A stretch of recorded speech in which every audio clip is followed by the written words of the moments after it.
আমার নবী যে শেষ নবী এটার প্রমাণ কি? এ কথা বলে আমার ওয়াজ শেষ। আপনাদের কষ্ট হচ্ছে না তো?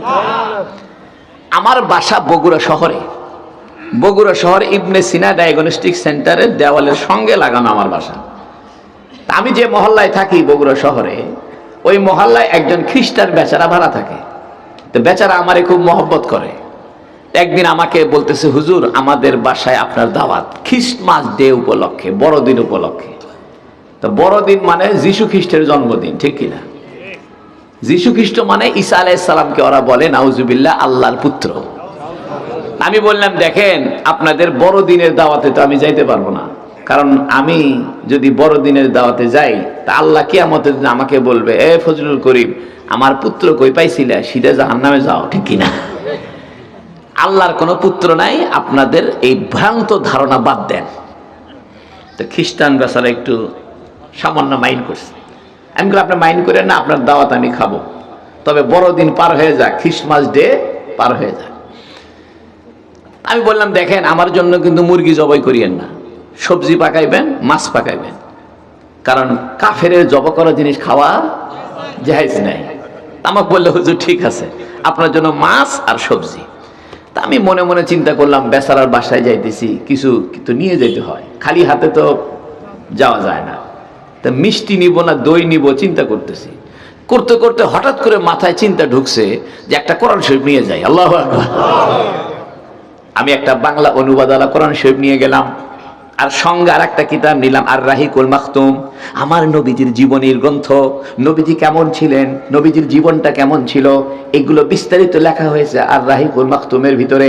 আমি একটা বাংলা অনুবাদওয়ালা কোরআন শরীফ, আরবি নাই শুধু বাংলা, এরকম একটা বাংলা কোরআন শরীফ কিনে র্যাপিং পেপার দিয়ে মুড়িয়ে সুন্দর করে ব্যাকে করে নিয়ে গেছি।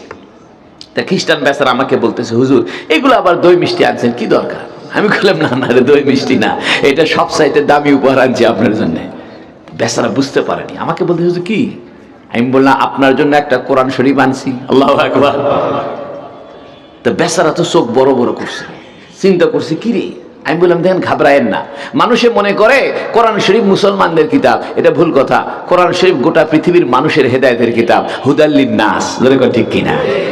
মানুষে মনে করে মুহাম্মদ সাল্লাল্লাহু আলাইহি ওয়াসাল্লাম শুধু আমাদের নবী, একথা ভুল। মুহাম্মদ সাল্লাল্লাহু আলাইহি ওয়াসাল্লাম সমগ্র জগতের নবী। আমার নবীর নাম হলো ওয়ামা আরসালনাকা ইল্লা রাহমাতাল লিল আলামিন। নবী কি আমাদের না সবার? কোরআন শরীফ শুধু আমাদের না জগতের। এই জন্য কোরআনের পরিচয় হলো হুদাল্লিন নাস। আল্লাহ কি আমাদের না কাফেরদেরও? এই জন্য আল্লাহর পরিচয় রব্বুল আলামিন। আল্লাহর পরিচয় আল্লাহ সূরা ফাতিহার শুরুতে দিয়েছেন, আলহামদুলিল্লাহি রাব্বিল আলামিন। আমার আল্লাহর পরিচয় হলো রব্বুল আলামিন, আমার নবীর পরিচয় হলো রহমাতুল লিল আলামিন, আর কোরআনের পরিচয় হলো হুদাল লিল আলামিন। তা আমি বললাম যে শোনেন, এই কোরআন শরীফ কিন্তু আপনারও কিতাব। আপনি খালি মনে করছেন কোরআন মনে হয় মুসলমানদের বই, একথা ভুল, এটা আপনারও। আমি বললাম, আমি আপনাকে একটা বাংলা কোরআন শরীফ এই জন্য নিয়ে এসেছি যে এই কোরআন শরীফে একটা সূরা আছে, সূরাটার নাম সূরা মারিয়াম। কি নাম? যাকে আপনারা মেরি বলেন, আমরা তাকে বলি মরিয়ম। আপনারা যাকে বলেন ডেভিড, আমরা তাকে বলি দাউদ। আপনারা যাকে বলেন সলোমন, আমরা তাকে বলি সুলাইমান। আপনারা যাকে বলেন যিশু, আমরা তাকে বলি ঈসা। আপনারা যাকে বলেন মসি, তাকে আমরা বলি মুসা। তা আপনাদের নবীকে আমরা মানি, বরং এগুলা সব আমাদের আপনাদের নবী একই নবী। তা আমাদের কোরআন শরীফে আপনাদের মেরি, অর্থাৎ যার পুত্রের নাম হলো যিশু, এই মেরির নামে একটা সূরা আছে, সূরাটার নাম সূরায়ে মারিয়াম। আমরা বলি মারিয়াম, ওরা বলে মেরি। আমি বললাম শোনেন। তা খ্রিস্টান বেচারা আমাকে বলতেছে, হুজুর আপনাদের কোরআন শরীফে আমাদের মেরির নামে সূরা আছে? আমি বললাম, কেন থাকবে না? মেরিকে আমরা রেসপেক্ট করি, সে আমাদের ইমরানের কন্যা। জোরে কোন সুবহানাল্লাহ। বাইতুল মুকাদ্দাসের মসজিদের ইমাম ইমরান। কি নাম? ওই ইমরানের নামে একটা সূরা আছে, আলে ইমরান। এগুলো জানতে হবে। এগুলো এই জন্য বলছি, শুধু ফিজিক্স, কেমিস্ট্রি, বায়োলজি লেখাপড়া করলেন, আইএ পাস করলেন, বিএ পাস করলেন, ভার্সিটিতে লেখাপড়া করলেন, কোরআনটা জানলেন না, জীবনটা বৃথা। ও আমার বন্ধু আমার, শোনেন, আল্লাহ মোহাব্বত করে আপনাকে একটা মেসেজ চিঠি পাঠিয়েছে, একটা ভালোবাসার চিঠি আপনাকে দিয়েছে। আলিফ লাম মিম যালিকাল কিতাবু লা রাইবা ফীহ। আল্লাহু আকবার।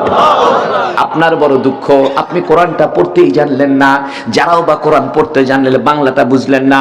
আজকে থেকে নিয়ত করেন, রমজান মাস আসতেছে, কোরআনের তরজমাটা পড়বেন, কোরআনের তেলাওয়াতটা বৃদ্ধি করবেন, 2-3টা খতম কোরআন শরীফের দিবেন এবং সময় করে কোরআনের বাংলা তরজমাটা পড়ে নেবেন। ও বন্ধু, কিয়ামতের দিন যদি আল্লাহ জিজ্ঞাসা করে, আমি তোমাকে একটা চিঠি দিয়েছিলাম, আমি তোমার কাছে একটা পত্র দিয়েছিলাম, এই পত্রের নাম ছিল কোরআনুল কারীম, তুমি কি আমার চিঠিটা পড়ে দেখছো? কাল কিয়ামতের ময়দানে আপনি আল্লাহর কাছে কি জবাব দিবেন? আমি সংক্ষেপে শেষ করি।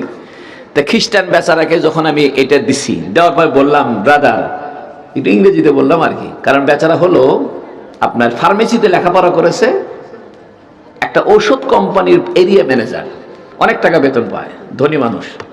আমি বললাম, brother, this is the holy Quran, in the Quran name of surah, surah Maryam, read the Quran, then you feedback me. আমি সচরাচর ইংরেজি বলি না, কারণ হুজুর মানুষ, ইংরেজি বলার মধ্যে কোনো ক্রেডিট নাই, যেরকম ঠিক কিনা? হুজুর মানুষ আরবি বলবে, কি করো? এই জন্য আমি ইচ্ছে করে ইংরেজি বলি না। তো বেচারা যেহেতু ইংরেজি শিক্ষিত মানুষ, এই জন্য বললাম, ব্রাদার, এটা একটা পবিত্র Quran, in the Quran name of surah, surah Maryam, এই কোরআনে একটা সূরা আছে, সূরা মারইয়াম, আপনাদের মেরির নামে এই সূরাটা পড়বেন, দেন ইউ ফিডব্যাক মি, এরপরে আপনি আমাকে জানাইবেন কেমন লাগছে। 3-4 দিন পরে আমি তাকে জিজ্ঞেস করলাম, ভাই, আপনাকে যে একটা কোরআন শরীফ দিছিলাম, সূরা মারইয়ামটা পড়তে বলেছিলাম, পড়ছেন নি?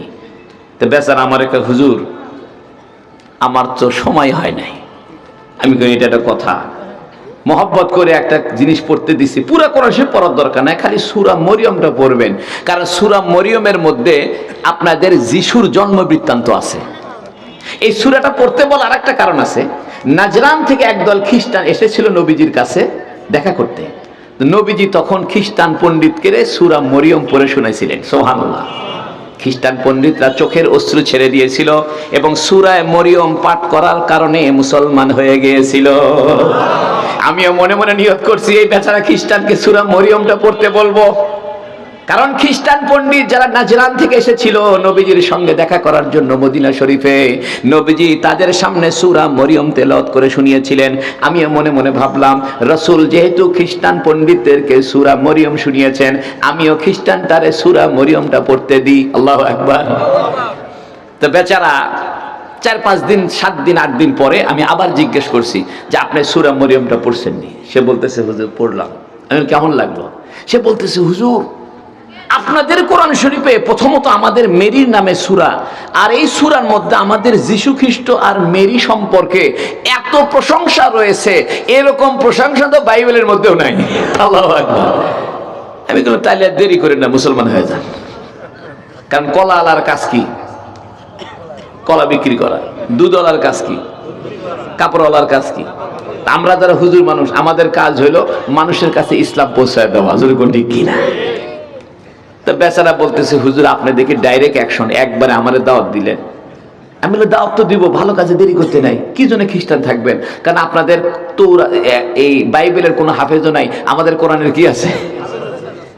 আমি বললাম, শোনেন, আপনাদের নবী শেষ নবী নয়, আমাদের নবী শেষ নবী। সে আমাকে বলতেছে, হুজুর, এটা কেমনে? আমি কইলাম, শোনেন, আপনি বিয়ে করছেন নি? তো বলতেছে, হুজুর, বিয়ে তো করছি, আমার ছেলে মেয়ে আছে, দেখেন না। আমি, কোথায় বিয়ে করলেন? কয়, গির্জাতে।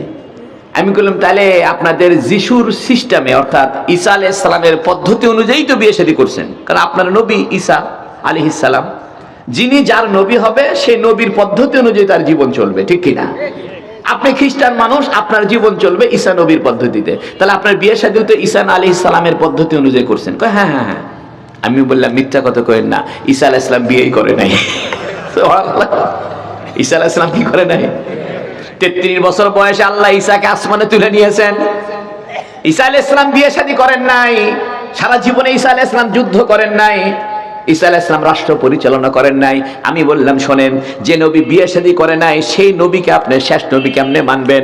কারণ শেষ নবী হতে হলে মানুষের জীবনের সব মডেল উপস্থাপন করতে হবে, মানুষের জীবনে যা যা করণীয় সব দেখাইতে হবে, কিভাবে মানুষ বিয়ে করবে সেটাও নবীর থেকে জানতে হবে, নবী কিভাবে রাষ্ট্র চালাইতে হবে এটাও নবীর থেকে জেনে নিতে হবে, কিভাবে যুদ্ধ করতে হবে এটাও নবীর থেকে জেনে নিতে হবে। আপনার নবী তো রাষ্ট্রও চালায় নাই, যুদ্ধও করে নাই, বিয়েও করে নাই, অতএব আপনার নবী শেষ নবী হতে পারে না। আমার নবী মুহাম্মাদুর রাসূলুল্লাহ শেষ নবী। এজন্য বন্ধুরা আমার, আমাদের নবীর জীবন কমপ্লিট লাইফ, পূর্ণাঙ্গ জীবন পাবেন। আপনার জীবনের যত সমস্যা, সব সমস্যার সমাধান আমার নবীর কাছে পাবেন। আপনি সকালে কিভাবে ঘুম থেকে উঠবেন নবীর থেকে পেয়ে যাবেন, কিভাবে আপনি বাথরুমে যাবেন নবীর থেকে পাবেন, কিভাবে চুল কাটবেন নবীর থেকে পাবেন, কিভাবে নখ কাটবেন নবীর থেকে পাবেন, কিভাবে খানা খাইবেন নবীর থেকে পাবেন, কিভাবে বিয়ে শাদী করবেন নবীর থেকে পাবেন, কিভাবে ব্যবসা করবেন নবীর থেকে পাবেন। অর্থাৎ আপনার জীবনে যা যা করণীয়, প্রত্যেকটা করণীয় কাজ আপনি নবীর থেকে পেয়ে যাবেন। আপনাকে আমি চ্যালেঞ্জ দিলাম, একটা বিষয় দেখান যে ভাই এটা তো মুহাম্মদ সাল্লাল্লাহু আলাইহি ওয়াসাল্লাম থেকে পাইতেছি না, পারবেন না। আপনার জীবনে যা যা দরকার, প্রত্যেকটা দরকারি জিনিস আপনি রাসূলুল্লাহ সাল্লাল্লাহু আলাইহি ওয়াসাল্লামের জীবন থেকে পেয়ে যাবেন। এই জন্য রাসূলুল্লাহ সাল্লাল্লাহু আলাইহি ওয়াসাল্লাম হলেন ওমা আরসালনাকা ইল্লা রাহমাতাল লিল আলামিন। বন্ধুরা আমার, কোরআন কার কিতাব? প্রমাণ কি? কোরআনের হাফেজ হওয়া যায়, কোরআন ছাড়া কোনো কিতাবের হাফেজ নাই। আমাদের নবী শেষ নবী। প্রমাণ কি? আমাদের নবীর জীবনে, মানব জীবনের সব সমস্যার সমাধান রয়েছে। চিৎকার করে বলেন আলহামদুলিল্লাহ। বন্ধুরা আমার, রাত্রি অনেক হয়েছে, আমি আর কথা বাড়াবো না। এখন ইনশাআল্লাহ আখরি মোনাজাত করা হবে। দুইটা আমলের কথা বলেছি, একটা হলো জিকির, করবেন তো ইনশাআল্লাহ, আর একটা হলো দরুদ শরীফের আমল, পারবেন তো ইনশাআল্লাহ, আর একটা হলো কোরআনের তরজমা পড়বেন, কোরআনের তেলাওয়াত করবেন। প্রোগ্রাম বানান যে আমি রমজান মাসে পুরো কোরআনের তরজমাটা পড়ে ফেলবো এবং সর্বনিম্ন 1 খতম কোরআন শরীফ পড়বো, পারবো তো ইনশাআল্লাহ। আল্লাহ আমাদের সবাইকে তৌফিক দান করুক, বলুন আমিন। ওয়া আখিরু দাওয়ানা আলহামদুলিল্লাহি রাব্বিল আলামিন। আলহামদুলিল্লাহ। আপনারা হুজুরের আলোচনা